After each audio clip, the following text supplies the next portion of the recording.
All right, round 2 of shaping, you guys. Let's be real. The training video last week, or the training demonstration, that was one for our training nerds. Shaping a backup as an example for someone who's learning shaping for the first time, probably not the easiest thing to be starting with. If you did have a go at a backup, geez, I'd love to see it. Drop it on Instagram and tag us in, because that would be super, super cool. But what I'm going to do today is dive straight into a play at home training exercise. We're going to get you guys to start having a go at shaping something easy with your dog. What we're going to need is to start ourselves off with a bit of setup, make sure we know what we're doing and why before we bring a dog into it. That is one of the most important things in dog training. Know what you're doing before you start. Don't let the dog learn in spite of you. That happens a lot where we just kind of wing it in our training, and I'm not going to pretend that I've not been that person. Like, we all do it. But, you know, sometimes there are things that one just should not wing. And shaping is one of those, because if we shape poorly, it's really very frustrating and very confusing for the dog, and it's going to be not a lot of fun for anybody. So if you're not fully sure about the concept of shaping, and if you're not sure if you're ready to start this with your dog, I would thoroughly recommend that you play the shaping game with a human or a couple of human friends. Get a bunch of friends together, write down some behaviors in a hat, like, I don't know, getting a cup out of the cupboard or putting your hand on your head, and then encourage your friends to train you to do that without doing anything except for clicking and feeding. It's a bit of a fun party game. It's something that most dog trainers are made to do in their first dog training courses, just so that you know how bad it feels to be shaped by somebody who doesn't know what they're doing, because it's not fun. So know what you're doing before you start. Part of that is going to be setting up our equipment. For a great training session for shaping, we need a dog. We need some food. I've got some Ziwi Peak today, which is pretty exciting. I want to give a big old shout out to Ziwi Australia for sending us some sample packs. You're going to need a training plan. Most shaping plans are done in a staircase or a ladder. We like to write down all of the things that we think that the dog might do when we're casting our wide net. Now, if you don't know what I mean by that, have a look at the video last week. And then we'll move in by step of where we think that we might go with our approximations as we close that net in. So the steps that I've written, we're going to be training a paw target today. The steps that I've written for Odin is that I think initially he will look at the item. I think that's pretty achievable to happen off the bat, and I think I can get some clicks in there. Once he's understood that looking at the item gets him some stuff, I think it's pretty reasonable that he may approach that item. So I'll start to move up to that when I cast my net a bit smaller. He may then sniff the item after he's approached it, and he may then put his paw on the item after he's sniffed it. I've made that leap from sniff to pawing because as an individual, I know my dog is quite handsy, so I think it's likely that he will do that. But something that was really cool that I learned in the Companion Animal Sciences Institute diploma that I did was when writing a shaping plan. It can be really cool to write your steps. I've got 1, 2, 3, 4, but it's also cool to write some sub-steps, as in after step 2, which is approach, I've written a side tangent where it might go instead of him sniffing it. For 2A, 2B, and 2C, I've written after approaching, instead of sniffing, he might actually walk over the top of it. Once he's walked over the top of it, I could then cast my net down to him standing on it for a duration with multiple paws. Then I could go for standing on it with fewer paws until eventually I've got him standing on it with just one paw, which is the paw target. That would mean that I can skip step 3 and jump straight into step 4 if we take that side tangent.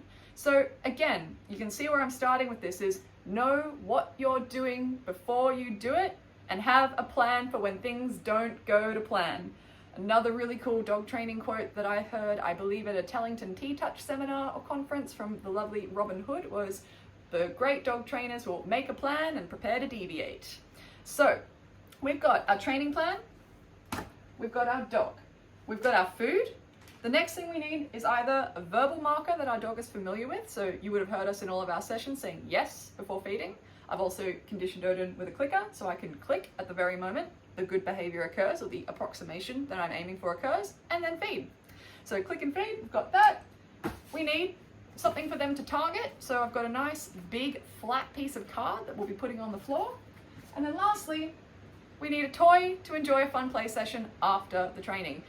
What you do after your training sessions is arguably just as important as what you do in your training sessions. So make sure that you end your sessions with fun and make sure that your training sessions are short and sweet. That's actually one thing that I forgot to write down is a timer.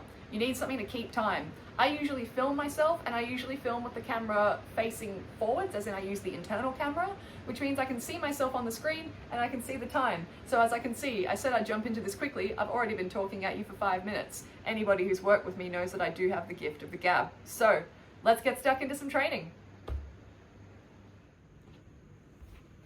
All right, this is the first session of shaping his paw target. Now, let's be honest, he's done this before. It's gonna look a lot easier. He's also familiar with shaping. If your dog's never done shaping before, this is gonna go slower, and it's okay. Put videos on Instagram, tag us in, we can give you feedback. But first thing is, place your item in the room. I've set myself up for success because Odin's over that way. So he literally has to approach it to come to me to start the session. I can get my first click in that way, and then we're gonna be running. We want a high rate of reinforcement, so lots of clicks, lots of treats, as much as we can. See how we go. Okay.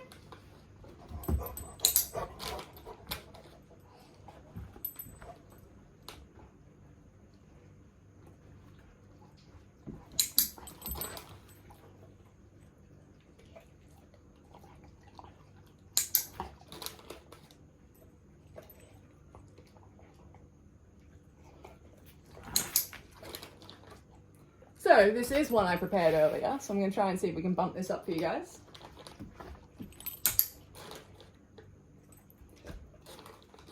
Touch. So Odin says, easy peasy. I'm going to say Odin free. So as predicted, Odin said super easy. I've done this before. No worries, mum. So we're going to bump this up. And once you've got your dog understanding that one paw on is the way to go, we then make this a bit smaller and say, can you still do it? Ready? Okay.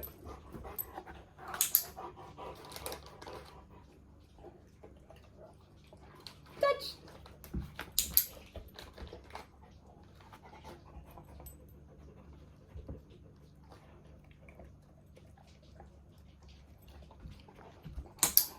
Great.